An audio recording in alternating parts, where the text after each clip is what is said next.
everyone. Greetings from Silver Bells Public School. It is rightly said, heights of the great men reached and kept are not attained in a sudden flight, but they, when their companions slept, were toiling ahead in the night. Today, we are here from Silver Bells Public School. Our Managing Director, Mrs. Amarjyotiba Gohil, our Managing Director, Mr. Paul, and we have our distinguished alumni, Jay Gohil, here with us. Yes, he has taken an extra step. He has shown exemplary success at the very young age and has achieved wonders.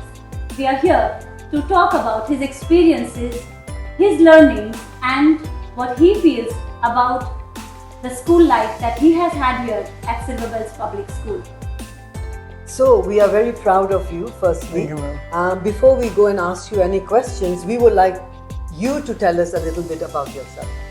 Sure. I came to Bhavnagar when I was 12 years old, and I scouted a lot of schools in Bhavnagar, and then eventually thought that, well, this is a school for me because of the hospitality that I got here.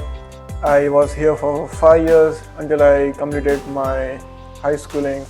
And then I went to PDU, that's a university in Gandhinagar. I did my bachelor's in Information and Communication Technology, BTech basically. And since then, I've tried to just do what I feel like is the best step for me because I didn't want to take the path that's known to everyone. I sort of wanted to take the pathless path. That's what I've been doing for the last 4-ish years at this point. If I have to give a short intro about myself, then in a nutshell, I'd say that I'm a researcher turned product manager. I started doing research from my first year of college. I wrote a book. I'm a published author. My book's called Application of Big Data in Pattern Streams. It's published at Taylor & Francis in London. And then I published 4 research papers, 2 conference papers, 2 book chapters. I really went deep into AI and research around it. And then eventually when I was in my 3rd year, I realized that while I'm good at research and I can really pursue that field because I'm good at it, I simply realized that it's not something I want to continue doing. I want to build things. I want to build products, companies, businesses, things like that. And so I transitioned from being a researcher to a product manager. And since then, I've interned at 4 or 5 companies like Shuffle in Norway. There's one LTP that's in US. And then eventually, when I did my data science internship at LTP, I moved on to a manager role there. I'm currently analytics manager at LT Partners, an affiliate firm based out of Washington. I lead the product development for Lyft, which is a SaaS platform for people to analyze their brand's program performance. That is great. Now, from listening to you, we can tell it's not a piece of cake. It's hard work. So how did you keep yourself so motivated? Yeah, that's a good question. The thing is that I don't look at it from that perspective. I used to think that motivation is what will get me to do things. I eventually realized that motivation fades after a certain period of time. It does. And so what I've realized is that rather than having motivation is great, what I think is that motivation gets you started, and it's really good because one of the most interesting things that I've realized is that in your entire journey, you need motivation to get started, but then you need a mixture of passion and a sense of duty. It could be to your parents, it could be to your own self, it could be to anything, but you need to have a sense of duty to keep going because eventually it's going to get hard. It's going to get really hard. And so, yeah. So the kids who are listening, my other children who wants to be where he is, so it's what I'm listening is a piece which has come out is duty to your parents, duty to yourself. So don't forget that. Next question is, how did you find success in such a short span? Sure. That's That's a good question, because when I think about success,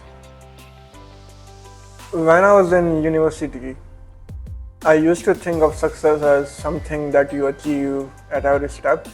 You simply do something and you get success. That is not how life works, unfortunately. But then the way you need to think about it is success will be a result of your failures. You'll need Very to, well said. you'll need to keep pushing forward. In a nutshell, I could say that during my university years, I went through around 11 internships. One was a fellowship at Princeton, one was a research internship in Toronto. While I did all of that and it might look good, the thing is that for those 11 successes, I had more than 2,000 failures. That's something that you don't see in front of everyone. For instance, I just give a short example. When I applied for the Princeton Fellowship, it's before I explain what that fellowship was about, I applied to a lot of other research programs, one at Stanford, one at Toronto, University of Toronto, one at Santa Fe, all those universities where I thought that because they were related to data science, even Carnegie Mellon, but I was rejected by every single one of them. And eventually after 3.5 months, I got a mail from Princeton University saying that they want to interview me. And a week later, I had a call with them, and there was the Iris Hep Institute. It's the institute that works with CERN, Switzerland. I'm not sure how many of you know about that, but CERN is at the forefront of physics in the world. It's based out of Switzerland. They are the ones who found the God particle, and so Princeton Institute works with them for data science. And so eventually, when things settled down, it was the Princeton Fellowship that I got. Very few people get that. It's one of the most prestigious fellowships in the world. But what I'm trying to say right now is that for that one success, I had 15-ish rejections from research programs. And so it's not a piece of cake. And when I say that I got this success in a short span of time, I did because I just hustled, if you wanna say that. So yeah. Well, the thing is that after so many failures, you didn't give up. That's the real thing. That's you know, if you would have given up that 15 said no, now I'm not going to do it, you would have not been here today. And I think when you follow your passion, you synchronistically find you're in the right place. That's true. Yeah. The passion and then knowing what you want in life, I think it helps a lot. It does. And really is the hard work. Really It's is the not hard giving work up, not, so it's not. So the kids who are listening, you know that if you want, you can succeed and get anywhere, but you have to work hard. Yeah. Just make sure that failure is your part of the journey. It's gonna happen no matter what you do, no matter how good you are, right? You might think that if you got into a particular program, then well, you are better than any other programs. Yeah. That's not the case. Very true. So make sure that you remember that failure is a part of your journey. And rather than looking for motivation, look for perseverance, because that's the only thing that's gonna get you to where you wanna be. If you persevere, then you'll always get what you want. Maybe in 6 months, in 6 years, you'll get it at a certain point. Persevere. Paul? What realizations have you had during the past few years? I think some of the main realizations I had are just what real life looks like. You have a blurred picture of what world looks like when you are in school or even in your university if you don't explore enough. You feel like the world is supposed to work in a way that you think it should and what your perspectives are, but the world doesn't revolve around you, right? You are part of the world. And so if I talk about a few realizations, then one of them is, of course, the fact that failures are going to be a part of your journey. Embrace them. At this point, I could simply say that because I'm about to go to Duke University in a month or so. But I can say that for getting into that prestigious university, I got rejections from a ton of others, right? So make sure that, remember, failure is a part of it. right? The other thing is, now there are two types of people. There are some who need to keep pushing forward because they are not trying to do things up to their own potential, and there are people who are at that stage. They are pushing up to their own potential. Now, this kind of realization is for the second group, where they are just pushing forward. They want to do everything. They want to persevere. They want to hustle. They just want to grow and grow and grow. Please don't forget about your health. It's one of the main things that you'll overlook when you want to grow. If you are an Indian, your parents have taken care of you for all of your life, right? Eventually, when you move out, they won't be there. Yeah. I guess in that man will also put health. Health, yeah. Extremely conscious.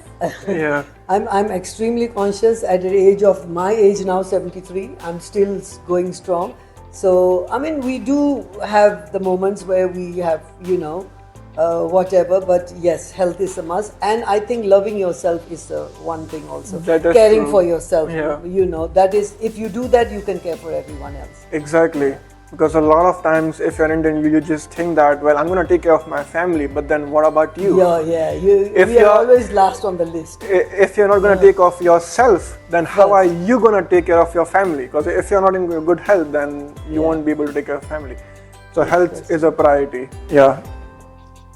So, going back to your school times, what memories do you have about Silver Bells Public School? Before I came to Silver Bells Public School, I was in Barwala, which is a small town near, it's near Botad. It's a small city. Schooling was really different there.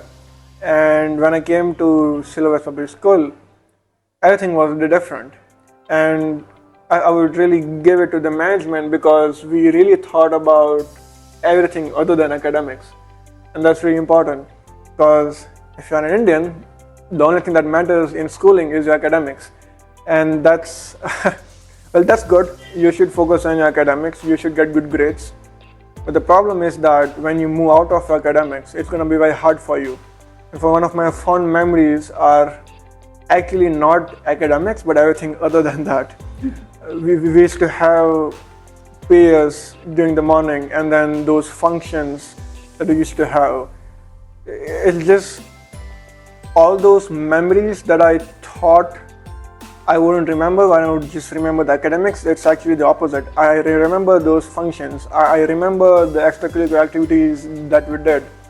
I remember the annual functions that we used to have and the yoga classes that we used to have, the music classes. I even participated in a couple of them before I took science in my 11th and 12th.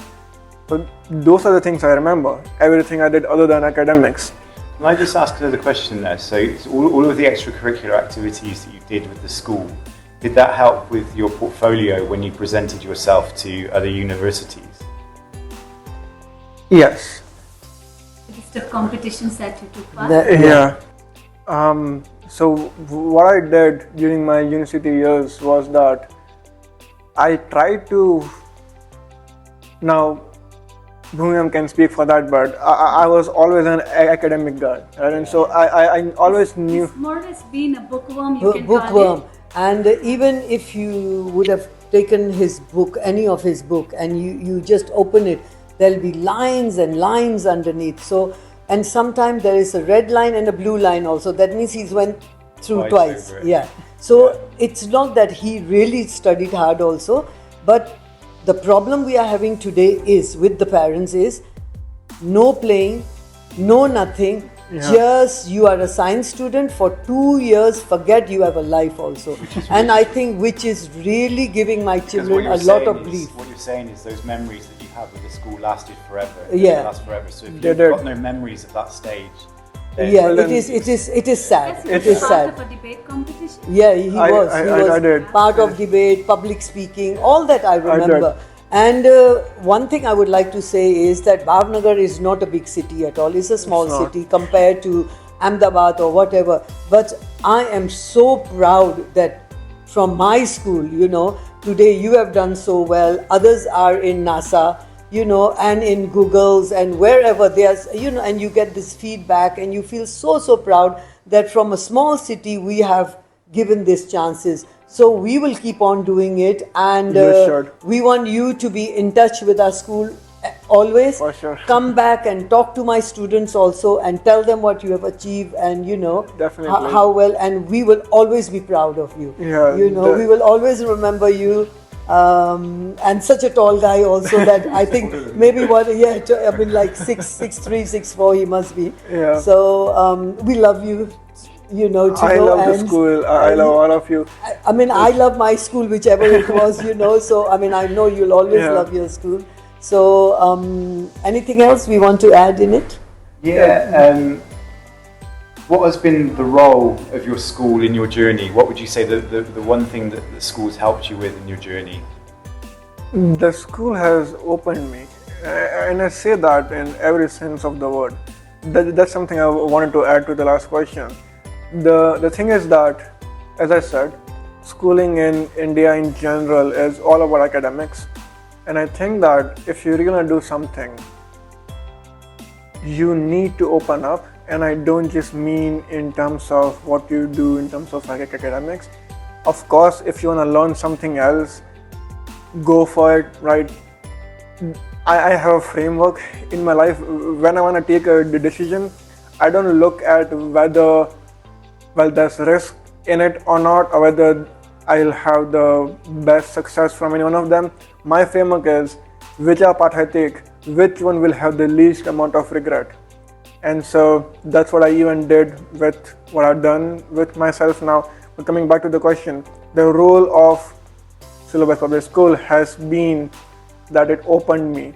When I came here, I was the most introvert guy you could find. He would walk with his bag and water bag, his books, that's it. And I remember saying, put him on the mic, so that he will say something. We are still doing the same thing, And you should. That's something I really wanna emphasize to the entire management, that please keep doing what you're doing.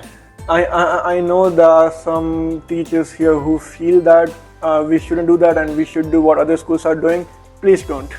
Keep doing what you're doing. Thank you. Because Thank you very much. It means a lot. yeah, please keep doing what you're doing, because even students might not realize why it's important when they are here, but then I hope that they can come back to school and then give the same feedback that I'm trying to give right now, because it will matter what you do other than your academics. For example, you go for debates, you try to do something in music and you realize you have a passion for music, right? And music is not just singing. You can compose music, you can write lyrics. There's so much then, and if you think there's no money in that, well, you're mistaken. There's money everywhere. As long as you love to do it, there's money. When I tried to do data science in third year, when I already had my book, my research papers, and I was set for doing a PhD, it's like everyone laughed when I said that I want to transition into product management. But then it was like, as long as you're passionate about it, there's money there, right? I'm going to be really blunt here, because a lot of people don't want to go away from the traditional path because they think that how will they take care of their family? How will they take care of their expenses? You can take care of that. Just keep going. I don't want to talk about numbers, but if you just take any MNC in India, Google, Walmart.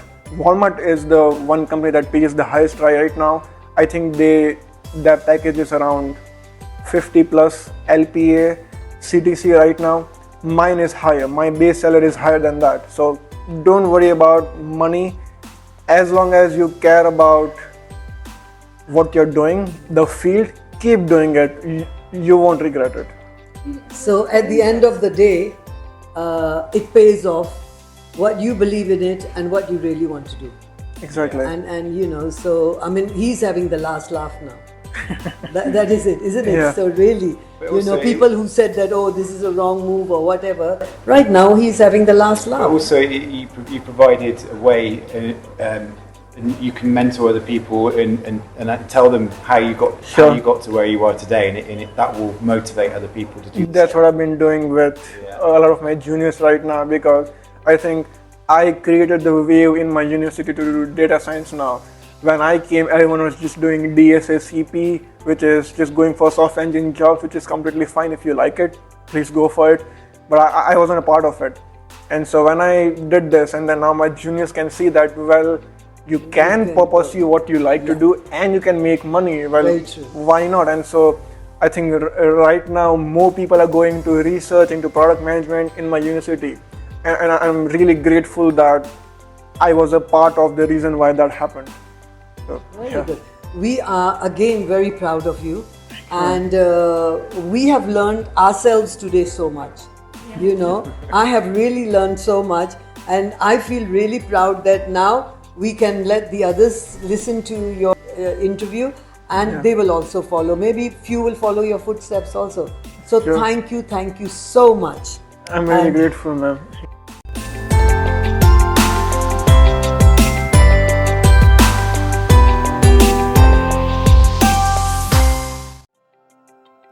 Hey everyone, I'm Gohil. I am an alumni of Silobel's Public School. I completed my graduation from Pandit Deenayal Energy University, PDU from Gandhinagar. I have a lot to say about Silobel's Public School. I completed my graduation in Information and Communication Technology, and then I've been working with an affiliate marketing company in US, and I've been working as an analytics manager there. I've done research, and I think that Silobel's Public School has been a big part of it.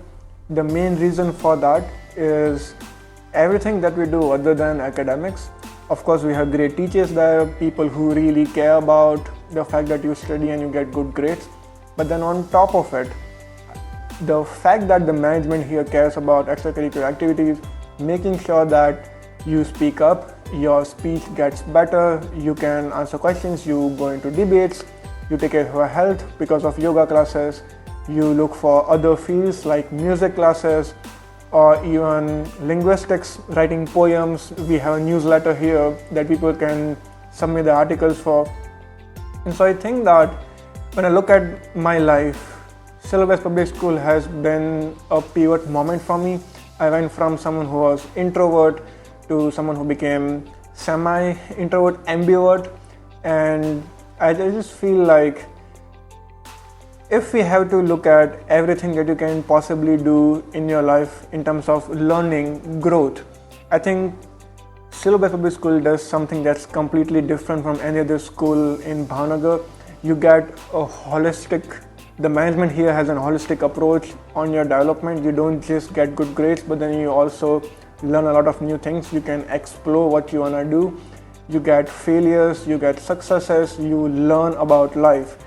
And so that's why I think I'm really proud that when I wanted to come to Bhavnagar and then go for school and then complete my education, I chose Silobel's Public School because this school has helped me a lot grow in my life. Also, I'm really grateful to all the teachers, the faculty we have here, and especially Amujyoti ma'am, because of the approach they have to making sure that every single student learns everything about their life, not just academics, but all the extracurricular activities, their health, their outspokenness, everything. So I'm really grateful that this is the approach that Silobel's Public School and all of the ASIS schools follow, because that's the way that a student can just learn everything about life.